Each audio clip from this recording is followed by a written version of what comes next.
চলে যাব এখান থেকে, কেউ থাকবে না। যিনি থাকার উনি যখন থাকেন নাই, কারো কাছে মালাকুল মউত অনুমতি নিয়ে আসে নাই, আসবে না। শুধু একজন মুহাম্মদুর রাসূলুল্লাহ সাল্লাল্লাহু আলাইহি ওয়াসাল্লামের কাছে মালাকুল মউত যখন আসছেন, তো আল্লাহ বলছে বন্ধুর কাছে অনুমতি নিয়ে ঢুকবে। অনুমতি দিলে ঢুকবে, নাইলে ফিরে আসবে।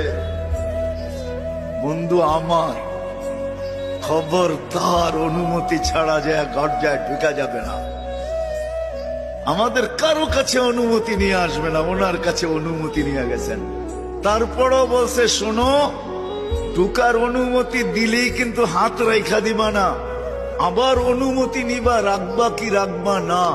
বন্ধু যদি হ্যাঁ বলে তো রাইখো, যদি না বলে তো চলে আইসো। না বন্ধু আমার। কার বন্ধু? হ্যাঁ, কার বন্ধু? হাবিবুল্লাহ।